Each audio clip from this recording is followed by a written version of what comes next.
কবি সুনীল গঙ্গোপাধ্যায়ের লেখা কেউ কথা রাখেনি, কেউ কথা রাখেনি। ৩৩ বছর কাটলো, কেউ কথা রাখেনি। ছেলেবেলায় এক গোষ্ঠী তার আগমনী গান হঠাৎ থামিয়ে বলেছিল, শুক্লা দ্বাদশীর দিন অন্তরাটুকু শুনিয়ে যাবে। তারপর কত চন্দ্রভুক অমাবস্যা চলে গেল, কিন্তু সেই অষ্টমী আর এলো না।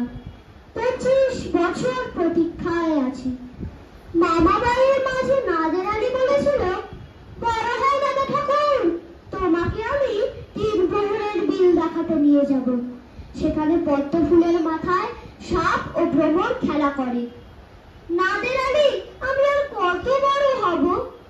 আমার মাথা এ ঘরের ছাদ ফুঁড়ে আকাশ স্পর্শ করলে তারপর তুমি আমায় 3 প্রহরের বিল দেখাবে? একটা রয়্যাল গুলি কিনতে পারিনি কখনো।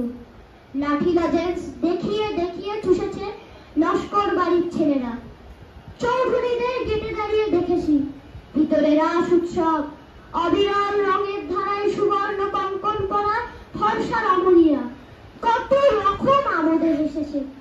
আমার দিকে তারা ফিরেও চায়নি। বাবা আমার কাজ ছুঁয়ে বলেছিলেন, দেখিস একদিন আমরাও। বাবা এখন অন্ধ, আমাদের দেখা হয়নি কিছুই। সেই রয়্যাল গুলি, সেই লাঠি লজেন্স, সেই রাস উৎসব আমায় আজ কেউ ফিরিয়ে দেবে না। বুকের মধ্যে সুগন্ধি রুমাল রেখে বরুণা বলেছিল, যেদিন আমায় সত্যিকারের ভালোবাসবে সেদিন আমার বুকেও এরকম আতরের গন্ধ হবে। ভালোবাসার জন্য আমি হাতের মুঠোয় প্রাণ দিয়েছি। দুরন্ত ষাঁড়ের চোখে বেঁধেছি লাল কাপড়। বিশ্ব সংসার তন্ন তন্ন করে খুঁজে এনেছি 101টা নীল পদ্ম, তবুও কথা রাখেনি বরুণা। এখন তার বুকে শুধুই মাংসের গন্ধ। এখন সে যে কোনো নারী, কেউ কথা রাখেনি। 33 বছর কাটলো, কেউ কথা রাখে না। ধন্যবাদ।